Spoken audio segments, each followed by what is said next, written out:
ক্ৰমে খোল খাব ধৰিছে ৰঙামাটিৰ ব্যৱসায়ী দিলীপ আগৰৱালাৰ কলাপৃষ্ঠা ধাৰাবাহিকভাৱে ন তথ্যৰ বিস্ফোৰণ চাহ শ্ৰমিক মুক্তি সংগ্ৰাম সমিতিৰ আৰু ভাৰতীয় চাহ মজদুৰ সংঘৰ স্বাধীন হ'বলৈ ধৰিছে ইটোৰ পাছত সিটো দুৰ্নীতি কৰি দিলীপ আগৰৱালাই সম্পত্তিৰ পাহাৰ গঢ়াৰ বিৰুদ্ধে বনিয়া গোষ্ঠী দিলীপ আগৰৱালাৰ ন তথ্য ফাদিল কৰিছে চাহ মুক্তি সংগ্ৰাম সমিতিয়ে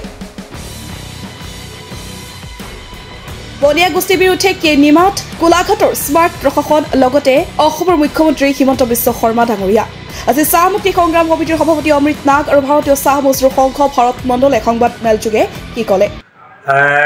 পোনপ্ৰথমে আপোনালোকক ধন্যবাদ দিছোঁ আৰু দ্বিতীয়তে আমাৰ গোলাঘাট জিলাৰ আয়ুক্ত মহোদয়ক ধন্যবাদ দিছোঁ আৰু তৃতীয়তে আমাৰ গোলাঘাট জিলাৰ আৰক্ষী অধীক্ষক মহোদয়ক ধন্যবাদ দিছোঁ আৰু তৃতীয়তে আমাৰ মেৰাপাৰী থানাৰ ভাৰপ্ৰাপ্ত তথা সমূহ আচলতে প্ৰশাসনীয় আৰক্ষীসকলক ধন্যবাদ দিছোঁ এইটোৰ কাৰণে ধন্যবাদ দিছোঁ আজি 15 দিনমানৰ আগত মেৰাপানীত আমি দেখিবলৈ পালোঁ যে লালিগুৰ ব্যৱসায় কৰা এজন যি নেকি আচলতে সিন্ডিকেট চলোৱা এজন ব্যৱসায়ী আৰু সেই ব্যৱসায়ীজন হ'ল আপোনাৰ ভাৰত গুপ্তা তেখেতক গ্ৰেপ্তাৰ কৰিলে আৰু গ্ৰেপ্তাৰ কৰি মিলি পেলাই জেললৈ প্ৰেৰণ কৰিলে আৰু আমি দেখিবলৈ পালোঁ তেখেতক গ্ৰেপ্তাৰ কৰাৰ কাৰণ আছিলে যে আমাৰ যি নেকি দল সংগঠন ভাতৃ দল সংগঠন আছে তাৰে আমাৰ দুজন যুৱকক আচলতে তেওঁলোকৰ পৰিয়াল মিলি বৰ বেয়াকৈ আচলতে মাৰপিট কৰাৰ কাৰণে তেওঁলোকে গুৰুতৰভাৱে জখম হৈছিলে আৰু তেওঁলোকে আচলতে চিকিৎসাধীন হ'বলগীয়া হৈছিল আৰু তেখেত দুজনৰ নাম আছিল মিলন দাস আৰু এজনৰ নাম আছিল আপোনাৰ বিজিত দাস এই দুজনক আচলতে বৰ বেয়াকৈ মাৰপিট কৰিলে সেই সন্দৰ্ভত আমি দেখিবলৈ পালোঁ তেতিয়া দল সংগঠনে যেতিয়া জাঙুৰ খাই উঠি মেলি পেলাই আচলতে তেওঁলোকৰ ওপৰত যেতিয়া নেকি আচলতে একশ্যন ল'লে বুলি মেলি পেলাই কয়টো তেতিয়া কিন্তু পুলিচ প্ৰশাসনে তেওঁলোকক গ্ৰেপ্তাৰ কৰি জেললৈ প্ৰেৰণ কৰিলে জেললৈ প্ৰেৰণ কৰাৰ লগে লগে তেওঁলোকৰ কলা অধ্যায়টো ওলাই পৰিলে কলা অধ্যায়টো কেনেকৈ ওলাই পৰিলে আপোনালোকক আমি দেখুৱাই দিছোঁ 2019 চনত যেতিয়া নেকি হুৰা ট্ৰেজেডি হৈছিলে 2019 চনত যেতিয়া নেকি আপোনালোকে জানে যে গোলাঘাট জিলাৰ হালমৰা চাহ বাগিচাত আমি দেখিলোঁ যে আৰু যোৰহাট জিলাৰ আমাৰ যোৰহাট জিলাৰ বৰহুলা হালমৰাকে ধৰি মেলি পেলাই অন্যান্য ঠাইত আমি দেখিবলৈ পাইছিলোঁ যে অবৈধ লালিগুৰ প্ৰচলন হোৱাৰ বাবে আমাৰ আদিবাসী চাহ জনগোষ্ঠীৰ লোকসকলৰ কিন্তু মৃত্যুমুখত পৰিবলগীয়া হৈছিলে প্ৰায় 2 শতাধিক কিন্তু লোকৰ তাত মৃত্যু হৈ গৈছিলে বৰ দুখৰ বিষয় আৰু এইটো আমি সহিব নোৱাৰা এটা বিষয় আৰু সমগ্ৰ ভাৰতবৰ্ষত লাগিলে আপুনি চীনত যাওক কেৰেলাত যাওক যিবিলাকত আচলতে চাহ উদ্যোগ হৈ আছে এনেকুৱা ঘটনা কিন্তু ঘটা নাই আৰু পৃথিৱীতো তেনেকুৱা ঘটনা ঘটা নাই যে চাহ বাগিচাৰ লোকসকলৰ আচলতে এনেধৰণৰ মৃত্যু হৈছিলে আচলতে নদীত যেনেকৈ বি দি দিলে কোনোবা আচলতে যিসকল লোক দুষ্ট চক্ৰ নদীত বি দিলে মাছ যেনেকৈ উপঙি যায় আৰু উপঙি গৈ মেলি পেলাই যেনেকৈ আচলতে চটপটাই উপঙি থাকে তেনেকৈ আচলতে আমাৰ মানুহবিলাক হালমৰা চাহ বাগিচাত আমি দেখিবলৈ পালোঁ চটপটাই কিন্তু মৰি ক্ৰমান্বয়ে মানুহবিলাকৰ মৃত্যু হৈ আছিল তেতিয়া কিন্তু আমি মাত মাতিছিলোঁ আৰু মাত মতাত আমি যেতিয়া নেকি সেই শ্ৰমিকসকলৰ কাৰণে আমি মাত মাতিলোঁ আৰু ব্যৱস্থা ল'ব লাগে বুলি মেলি পেলাই কোৱাৰ কাৰণে সমগ্ৰ অসমত যেতিয়া নেকি জোৰদাৰ আন্দোলন হ'ল আৰু আমি চাহ শ্ৰমিক মুক্তি সংগ্ৰাম সমিতিয়ে জোৰদাৰ যেতিয়া নেকি আন্দোলন কৰিলোঁ আন্দোলনৰ ফলত আচলতে এনেকুৱা পৰিস্থিতি এটা হ'ল যে বিধানসভাৰ অধ্যক্ষ হিতেন্দ্ৰ নাথ গোস্বামীৰ লগত কিন্তু 16জনীয়া দল এটা আহি মেলি পেলাই আমাৰ হালমৰা চাহ বাগিচাত উপস্থিত হ'ল আৰু হালমৰা চাহ বাগিচাত যেতিয়া নেকি উপস্থিত হ'ল তেতিয়া কিন্তু আমি এইখন স্মাৰক পত্ৰ দিছিলোঁ দেই এইখন স্মাৰক পত্ৰ দিছিলোঁ এই স্মাৰক পত্ৰখন চাওক আৰু ৰিচিভ কৰিছিলে এইটো আপোনাৰ হিতেন্দ্ৰ নাথ গোস্বামী আৰু হিতেন্দ্ৰ নাথ গোস্বামী কৈছিলে যে ইয়াৰ ওপৰত আচলতে তদন্ত লোৱা হ'ব এই সজাতি দলটো যিটো আহিছিলে সজাতি দলৰ লগত কংগ্ৰেছো আছিলে বিজেপিও আছিলে ইউডিএফও আছিলে বিপিএফও আছিলে কিন্তু সেই সময়ত আমি মাত্ৰ দেখিবলৈ পালোঁ ৰকিবুল হুছেইন ডাঙৰীয়াহে সদনত এই কথাটো উত্থাপন কৰিছিলে বাকীবিলাক কিন্তু নিমাত আছিলে আচলতে আৰু আমি দেখিবলৈ পালোঁ যে ইয়াৰ অৰ্থ এইটোৱে বুজায় যে বাকীবিলাক নিমাত থকাৰ অৰ্থ এইটোৱে বুজায় যে চাহ শ্ৰমিকক আচলতে কোনেও ভাল নাপায় চাহ শ্ৰমিকক আচলতে দুটা কাৰণতে আচলতে আমাৰ বগানত আহে এক হ'ল ঝুমুৰ নাচিবৰ কাৰণে আৰু এক হ'ল আমাৰ আচলতে ভোট ল'বৰ কাৰণে এই দুটা কাৰণতে আহে কিন্তু এইসকল যিসকল নেকি মানুহ মৃত্যু হৈ গ'ল তেওঁলোকৰ আঁৰত যিবিলাক লোক নেকি লুকাই আছিল তেওঁলোকক কিন্তু আজিলৈকে গ্ৰেপ্তাৰ কৰিবলৈ এইখন চৰকাৰৰ কিন্তু বা প্ৰশাসনৰ কিন্তু সাহস নহ'ল আৰু তাৰে ভিতৰত যিবিলাক ব্যৱসায়ী আছিলে এজন আছিলে ভৰত গুপ্তা সাংঘাতিক ডেঞ্জাৰ মানুহ এজন ইতিমধ্যে তেখেতক জেললৈ প্ৰেৰণ কৰিছিলে আৰু জেললৈ প্ৰেৰণ কৰি আমি এতিয়া গম পাইছোঁ যোৱা পৰহি তেখেতক মানে জামিনত মুকলি কৰি দিছে তাৰ লগতে আছিলে এজন সাংঘাতিক আৰু এজন মানুহ আছিলে লালচন আগৰৱালা প্ৰদীপ গুপ্তা সুভাষ সাহু অনিল গুপ্তা এই গোটেইখিনি এটা সাংঘাতিক মানুহ আৰু এই মানুহখিনি আচলতে উত্তৰ প্ৰদেশ আৰু বিহাৰৰ পৰা আচলতে অবৈধভাৱে আসলতে মই এনেকুৱা ধৰণৰ কথাটো কম যে চাহ উদ্যোগ যিটো নেকি অসমৰ মাননীয় মুখ্যমন্ত্ৰী মহোদয় কৈছিলে যে চাহ বাগিচাবিলাকত আচলতে চাহ মানে যিকোনো আচলতে উদ্যোগ গঢ় লৈ উঠিব নোৱাৰে বুলি সেইটো কথা কৈছিলে সেইটো কথা কওঁতে আচলতে এনেকুৱা ধৰণৰ কথা হ'ল যে আমি আচলতে এনেকুৱা ধৰণৰ কথাটো ক'ব লাগিব যে তেওঁলোকৰ ওপৰত যিসকলে নেকি আমি দেখিবলৈ পাইছোঁ কৃষিভূমিৰ ওপৰত আচলতে অবৈধভাৱে যিসকল নেকি মাটি জব্দ কৰিছে ইয়াৰ লগত আপোনালোকে চব সকলো ডিপাৰ্টমেণ্ট জড়িত আছে সকলো ডিপাৰ্টমেণ্ট যিসকলে জড়িত আছে যাৰ দ্বাৰাই নেকি এনঅ'চি পাইছে যি মণ্ডলে এইবিলাক কামবিলাক কৰিছে বা কোনোবা যদি ৰাজচক্ৰ জড়িত আছে বা কোনোবা যদি এডিচি ৰেভিনিউ জড়িত আছে বা সেই সময়ৰ কোনোবা যদি তাৰ লগত আয়ুক্ত মহোদয় জড়িত আছিল গতিকে তেওঁলোকক তদন্তৰ আওতালৈ আনিব লাগে আৰু যিসকলে নেকি এনেকৈ আচলতে মাটি লৈছে তেওঁলোকৰ ওপৰত দেৱানী গোচৰ ৰুজু কৰিব লাগে আৰু দেৱানী গোচৰ ৰুজু কৰি মেলি পেলাই তেওঁলোকক আচলতে জেললৈ প্ৰেৰণ কৰিব লাগে আমাৰ স্পষ্ট কথা আৰু জেললৈ প্ৰেৰণ কৰিবৰ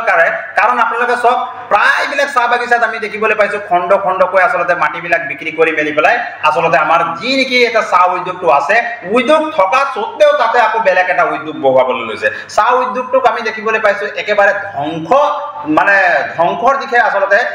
গতি কৰাবলৈ লৈছে এইটো বৰ দুখৰ বিষয় সেইকাৰণে তেওঁলোকক আচলতে জেললৈ প্ৰেৰণ কৰিব লাগে আৰু অতি শীঘ্ৰে তাৰ লগে লগে এইটো কথাও কিন্তু স্পষ্ট কৰিছিল অসমৰ মাননীয় মুখ্যমন্ত্ৰী মহোদয় যে আদিবাসী চাহ জনগোষ্ঠীৰ লোকসকলক কিন্তু এটিচিটি গাৰ্ডেনৰ পৰাই আমি কিন্তু মাটিৰ পট্টা দিম বুলি মাৰি পেলাই কৈছিলে কিন্তু মাটিৰ পট্টা এতিয়ালৈকে একথা দিয়া হোৱা নাই কিন্তু আমি দেখিবলৈ পাইছোঁ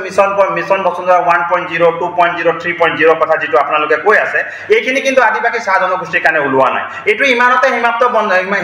আপোনালোকে আৰু হাতযোৰ কৰি মেলি পেলাই কৈছোঁ অসমৰ মাননীয় মুখ্যমন্ত্ৰী মহোদয় আপুনি এই মিছন বসুন্ধৰাটো এটা নাটক কৰিব নালাগে এইটো আপুনি বন্ধ কৰি দিয়ক এইটোৰ কাৰণে বন্ধ কৰি দিয়ক মানে কি চাহ শ্ৰমিক মানে কি আমি ভূমিহীন লোক আমাৰ এক কথাও আচলতে মাটি নাই এক কথাও মাটি নথকাত আমি মাটি পাব লাগে নে সেই আগৰৱালা নিচিনা মানুহবিলাক মাটি পাব লাগে নে সেই গুপ্তা নিচিনা মানুহবিলাক আচলতে মাটি পাব লাগে হয় যদি তেওঁলোককো দিবলৈ আছে এক কথা দিয়ক আমাৰ তাত ক'বলৈ নাই কিন্তু এজন মানুহে যদি আমি দেখিবলৈ পাইছোঁ যে 1000 বিঘা 500 বিঘা মাটি জব্দ কৰিছে আৰু হয়নে নহয় আপোনালোকে তদন্ত কৰক দুৰ্নীতি নিবাৰক শাখাক তেওঁলোকৰ ঘৰলৈ পঠিয়াওক কাৰণ আপুনি দুৰ্নীতি নিবাৰক শাখাক আমি দেখিবলৈ পাইছোঁ যে বাৰম্বাৰ আপুনি দুৰ্নীতি নিবাৰক শাখাক কিবা এটা ঘটনা হ'লে কিন্তু তাত আপুনি তদন্তলৈ কিন্তু পঠিয়ায় কিন্তু আপুনি কিয় সাহস কৰা নাই অসমৰ মাননীয় মুখ্যমন্ত্ৰী মহোদয় আপোনাৰ ইমেজটো আপোনাৰ সন্মানটো লাঘৱ কৰিবৰ কাৰণে এখন গামোচাতে আপোনাৰ সন্মানটো লাঘৱ কৰি আচলতে যে মুনাফা যে লৈ আছে আৰু আপোনাৰ ভোটবিলাক যে কমাই আহি আছে আপোনাৰ ভোট বেংকত যে আঘাত কৰি আছে এই কথাটো কিন্তু অসমৰ মাননীয় মুখ্যমন্ত্ৰী মহোদয় উপলব্ধি কৰা নাই দেই আৰু অসমৰ মাননীয় মুখ্যমন্ত্ৰী মহোদয়ক অনুৰোধ জনাইছোঁ আপোনাৰ এগেইনষ্টত আমি যোৱা নাই আপুনি হ'ল এজন দক্ষ আৰু এজন আপোনাৰ যোগ্যতা থকা এজন মুখ্যমন্ত্ৰী এই কথা কিন্তু আমি স্বীকাৰ কৰিছোঁ এতিয়া আপুনিয়ে নিজে কোনটো মাটি আপোনাৰ নহয় একচনীয়া মাটিও আপোনাৰ হয় ম্যাদী পট্টাও মাটি আপোনাৰ হয় গ্ৰেজিং মাটিও আপোনাৰে হয় ফৰেষ্ট মাটিও আপোনাৰ হয় আৰু চাহ বাগিচাৰ মাটিও আপোনাৰ হয় আপুনি ইচ্ছা কৰিলে তো নটিফিকেশ্যন জাৰি কৰি পেলাই এক কঠাকে মাটি আৰামকৈ সকলো চাহ বাগিচাক দিব পাৰে ঠিক আছে আপুনি আৰম্ভ কৰিম বুলি কৈছিলে এটিচি চাহ বাগিচাৰ পৰা আৰম্ভ কৰক না মই কৈছোঁ আপুনি যদি মাটিৰ পট্টাটো দি দিয়ে নহয় এক কঠাকে হ'লেও যদি মাটিৰ পট্টাটো দিয়ে তেতিয়া চাব বিজেপি চৰকাৰক আৰু আমি দেখিবলৈ পাইছোঁ এই দিলীপ আগৰৱালা মানুহজনে আচলতে এনেকুৱা সিন্ডিকেট চলাইছে যে সদগুৰু কন্ট্ৰাকশ্যনৰ যিটো নেকি আচলতে তেওঁলোকে যিবিলাক অসাধু আছে তেওঁলোকে কি কৰিছে কোনো টিপি চালান নোহোৱাকৈ ধনশ্ৰী নদীত কমাৰ গাঁৱৰ নুমলীগড়ৰ পাৰঘাটত আপোনালোকে যাওক তাৰ পৰা কিন্তু তেওঁলোকে আচলতে কেনেকৈ বালি সৰবৰাহ কৰিছে তেওঁলোকৰ নামতে আচলতে কি কৰিছে তেওঁলোকে লৈ মেলি পেলাই জাজি লৈ অনান্য দিশলৈ গৈ মেলি পেলাই তাত কিন্তু আচলতে বালি সৰবৰাহ কৰি আছে আৰু সেই বালি কিন্তু এই সদগুৰু কন্ট্ৰাকশ্যনলৈ অহা নাই সেই বালি কিন্তু সিন্ডিকেটটোও কিন্তু সদগুৰু কন্ট্ৰাকশ্যনে কৰি আছে গতিকে ইয়াত যে উত্তৰপূৰ্তভাৱে দিলীপ আগৰৱালা আচলতে লালিগুৰৰ লগত জড়িত আছে আচলতে আপোনাৰ যে বালি সিন্ডিকেটৰ লগত জড়িত আছে আচলতে যে কয়লা সিন্ডিকেটৰ লগত জড়িত আছে আচলতে আমাৰ এই যে অবৈধ আমাৰ চাহ বাগিচাৰ মাটিৰ লগত যে সিন্ডিকেট যে চলাই আছে আৰু শ বিঘাৰ যে যিটো নেকি মালিক হৈ আছে এই কথাটো কিন্তু ইতিমধ্যে স্পষ্ট হৈ গৈছে ইমানখিনি কথা জানিও চৰকাৰখনে আচলতে কোনে ৰক্ষণাবেক্ষণ তেখেতক দি আছে অসমৰ মাননীয় মুখ্যমন্ত্ৰী মহোদয় আপোনাক আমি প্ৰশ্ন কৰিছোঁ আমাৰ অধিকাৰ আছে আমি আজি শ বছৰ ধৰি মেলি পেলাই আপোনাক আমি মাটিৰ পট্টা বিচাৰি আছো এক কঠা মাটি মাত্ৰ আমাক দিয়ক কিন্তু কাৰ ছত্ৰছায়াত কাৰ আশীৰ্বাদত আচলতে তেওঁলোকে ইমান আচলতে আমাৰ চাহতলি মাটিবিলাক আচলতে জব্দ কৰিব বিচাৰিছে হঠাকৈ যদি আপোনাৰ হতাহক আছে আৰু সঁচাকৈ যদি আপুনি এজন আমাৰ অসমৰ মাননীয় মুখ্যমন্ত্ৰী হয় তেখেতে কিন্তু দিলীপ আগৰৱালাৰ ওপৰত কিন্তু এই বিহিত ব্যৱস্থা ল'বৰ কাৰণে কিন্তু আমি দাবী উত্থাপন কৰিছোঁ আৰু লগতে ইতিমধ্যে যিসকল নেকি নামবিলাক মই ইয়াত গাই দিলোঁ যিসকলে নেকি আমাৰ 14 জনকৈ আচলতে যুৱক যুৱতীক ঘাট মাৰা কৰিলে আমাৰ হালমৰা চাহ বাগিচাত তেওঁলোকক কিন্তু কেতিয়াও আমি হুদাই নেৰো যি নেকি ভৰত গুপ্তাক যি নেকি গ্ৰেপ্তাৰ কৰিছিলে জামিনত মুকলি কৰিছিলে আমি প্ৰশাসনক দাবী জনাইছোঁ অতি শীঘ্ৰে তেখেতক আকৌ পুনৰাই কিন্তু গ্ৰেপ্তাৰ কৰক আৰু ইতিমধ্যে আমি গোলাঘাট জিলাৰ আৰক্ষী অধীক্ষক মহোদয় এইখন স্মাৰক পত্ৰ আমি প্ৰেৰণ কৰিছোঁ এইখন স্মাৰক পত্ৰ প্ৰেৰণ কৰিছোঁ তেখেতে ৰিচিভ কৰিছে আৰু ইতিমধ্যে তেখেতে একশ্যন ল'ম বুলি মেলি পেলাই কৈছে আৰু ইতিমধ্যে আমি গোলাঘাট জিলাৰ আমাৰ মেৰাপানী থানাতো কিন্তু আমি এখন গোচৰ ৰুজু কৰিছোঁ আৰু ইতিমধ্যে কিন্তু তেওঁৰ ওপৰত আকৌ বিহিত ব্যৱস্থা ল'ব তাৰ লগে লগে কিন্তু দিলীপ আগৰৱালা হাৰি নাযায় তাৰ লগে লগে কিন্তু লালচন আগৰৱালা হাৰি নাযায় প্ৰদীপ গুপ্তা হাৰি নাযায় সুভাষ চাহু হাৰি নাযায় অনিল গুপ্তা হাৰি নাযায় আকৌ পুনৰাই কিন্তু ভৰত গুপ্তাও কিন্তু হাৰি নাযায় তেওঁলোকৰ চিণ্ডিকেটটো চক অসমখনক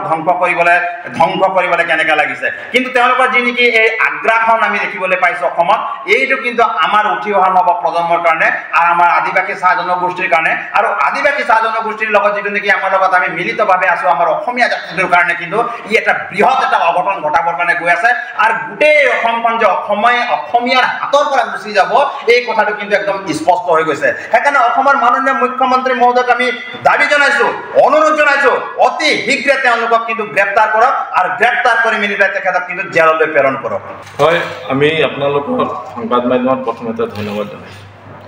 বৰ্তমান অসমত চুলাই মদৰ ঘাটি দ্ৰুতগতিত বৃদ্ধি হোৱাৰ মূল কাৰণ হ'ল অবৈধভাৱে যি লালিগুড়ৰ বিক্ৰী 2019 চনত আপোনালোকে জানে গোলাঘাট আৰু যোৰহাট জিলা অন্তৰ্গত হালমিৰা মুখা দয়াং চাহ বাগিচা বৰহোলা এই অঞ্চলসমূহত এই বাগিচা আৰু বিভিন্ন দাঁতি কাষৰীয়া গাঁও অঞ্চলসমূহত অবৈধভাৱে চুলাই মদ বিষাক্ত চুলাই মদ সেৱন কৰি বহু লোকৰ মৃত্যু হৈছিল আৰু তাত সৰ্বাধিক আছিলে চাহ বাগিচাৰ লোক প্ৰায় 2 শতাধিক লোক এই বিষাক্ত চুলাই মদ খাই পেলাই তেওঁলোকৰ মৃত্যু হৈছিল সেই সময়ত বিভিন্ন দল সংগঠনে প্ৰতিবাদ কৰিছিলে প্ৰতিবাদ কৰাৰ ফলত অসম চৰকাৰৰ সেই সময়ত ভাৰতীয় জনতা পাৰ্টিৰ নেতৃত্বাধীন চৰকাৰ আছিলে আৰু বিধানসভাৰ অধ্যক্ষ শ্ৰীযুত হিতেন্দ্ৰ নাথ গোস্বামী অধ্যক্ষতাত এক 16জনীয়া বিধায়কৰ দলে অসমত এই হুৰা ট্ৰেজেডিৰ এই গোটেই বিষয়টো তেওঁলোকে পৰিদৰ্শন কৰিব লাগিছে আৰু তেওঁলোকে পৰিদৰ্শন কৰি তেওঁলোকে এক ৰাজ্যক কথা দিছিল যে এইবাৰ 2019 চনত যি ঘটনা ঘটিছে যাতে ভৱিষ্যতে এনেকুৱা ধৰণৰ ঘটনা নঘটে এই ক্ষেত্ৰত তেওঁলোকে এটা ষ্ট্ৰং আইন বনাবৰ কাৰণে তেওঁলোকে এটা ৰাজ্যক প্ৰতিশ্ৰুতি দিছিলে আৰু আজি 5-7 বছৰ হ'ল কিন্তু এতিয়ালৈকে বিধানসভাত সেই বিলটো উত্থাপনো নহ'ল আৰু সেই বিলটো আজিলৈকে পাছ নহ'ল এটা অতি দুখৰ বিষয় তেওঁলোকে বিভিন্ন ধৰণৰ বিল আনে বিভিন্ন ধৰণৰ মানুহক তেওঁলোকে জেলত ভৰাই কিন্তু আজি আমি ক'ব বিচাৰিছোঁ যে তেওঁলোকে কিয় অবৈধ লালিগুড় আৰু চুলাই মদৰ সন্দৰ্ভত এক বিল তেওঁলোকে প্ৰস্তুত কৰিব পৰা নাই অন্যান্য ৰাজ্যবিলাকে যে পাৰে অসম চৰকাৰে কিয় নোৱাৰে মানুহৰ জীৱনতকৈ কি তেওঁলোকৰ টেক্সটোৱে বেছি হ'ল নেকি তেওঁলোকৰ খালি টেক্স লাগে গতিকে আমি এই চলিত বিধানসভা অধ্যক্ষতাত আমি মানে অসমৰ বিধানসভাৰ 126 গৰাকী আমি বিধায়কক কেবিনেট মন্ত্ৰী মুখ্যমন্ত্ৰী সকলোকে আমি অনুৰোধ জনাইছোঁ যে এই চলিত বিধানসভাত এক বিল উত্থাপন কৰক আৰু এই যি লালিগুড় যিটো বহি ৰাজ্যৰ পৰা আজি আহি পেলাই গাড়ীয়ে লালিগুড় ইয়াত আহি পেলাই যি বিভিন্ন ধৰণৰ ব্যৱসায়ী ষ্টক কৰি পেলাই যিটো বিক্ৰী কৰি যাৰ ফলত অবৈধ চুলাই মদৰ ঘাটি আজি গোটেই গাঁও বাগিচা অঞ্চলত গা কৰি দিছে এইটো সম্পূৰ্ণ বন্ধ কৰিবলৈ আমি অসম চৰকাৰক অসম চৰকাৰক অনুৰোধ জনাইছোঁ আৰু চলিত এই বিধানসভাত এইটো বিল উত্থাপন কৰি ইয়াৰ ওপৰত এটা আইন বনাব লাগিব আজি চাইছোঁ যে খুমটাই সমষ্টিৰ বিধায়ক শ্ৰীযুত মৃণাল শইকীয়াদেৱে আজি বিধানসভাত বিভিন্ন বিষয় সন্দৰ্ভত কথা কৈছে কিন্তু তেওঁৰে নেতৃত্বত তেওঁ বিধায়ক হৈ থাকোঁতে হালমিৰা চাহ বাগিচাত ইমান মানুহৰ মৃত্যু হ'ল সেই সময়ত মৃত্যু হ'ল তেওঁ কিন্তু সেই মৃত্যুৰ সময়ত তেওঁ কথা দিছিলে যে আমি এই সন্দৰ্ভত মাত মাতিম কিন্তু আজি কিন্তু চুলাইমেদৰ ক্ষেত্ৰত লালিগুৰৰ ক্ষেত্ৰত কিন্তু মৃণাল শইকীয়া আজি নিমা মৃণাল শইকীয়া এই সন্দৰ্ভত এষাৰো কথা কোৱা আমি দেখা নাপালোঁ গতিকে মৃণাল শইকীয়া ডাঙৰীয়াক আমি মজদুৰ সংঘৰ তৰফৰ পৰা আমি আহ্বান জনাইছোঁ যে তেখেতে এই বিলটো উত্থাপন কৰক আৰু তেখেতে যি প্ৰতিশ্ৰুতি দিছিলে সেই প্ৰতিশ্ৰুতি পূৰণ কৰক অন্যথা ইয়াৰ পিছত কিন্তু তেওঁ বাগিচাত যদি এই বিল যদি এই 2025 চনৰ বিধানসভাৰ এই বাজেট অধিৱেশনত যদি এই বিল উত্থাপন কৰি বিল পাছ নহয় তে নেক্সট টাইম কিন্তু মৃণাল শইকীয়াই কোনো বাগিচাত প্ৰৱেশ কৰিব নোৱাৰিব এইটো কিন্তু আমি মৃণাল শইকীয়া ডাঙৰীয়াক সকিয়াই দিছোঁ আৰু এই বস্তুটো অতি শীঘ্ৰ অসম চৰকাৰে কিন্তু ইয়াৰ ওপৰত এই আবকাৰী বিভাগৰ এই যিটো দুৰ্নীতি চলি আছে ইয়াৰ ওপৰত তেওঁলোকে ষ্ট্ৰং আইন এটা বনাব লাগিব অন্যথা এই আবকাৰী বিভাগটোকে অসম চৰকাৰৰ ডিপাৰ্টমেণ্টৰ পৰা ডিলিট কৰি দিবলৈ আমি চৰকাৰক আহ্বান জনাইছোঁ অন্যথা এনেকুৱা মৃত্যুৰ লীলা বাগিচা অঞ্চলত গাঁও অঞ্চলত চলি থাকিব গতিকে ইয়াক বন্ধ কৰিবলৈ এটা ষ্ট্ৰং আইন গোলাঘাটৰ পৰা ইয়ালুদ্দিন হুছেইনৰ ৰিপৰ্ট MK নিউজ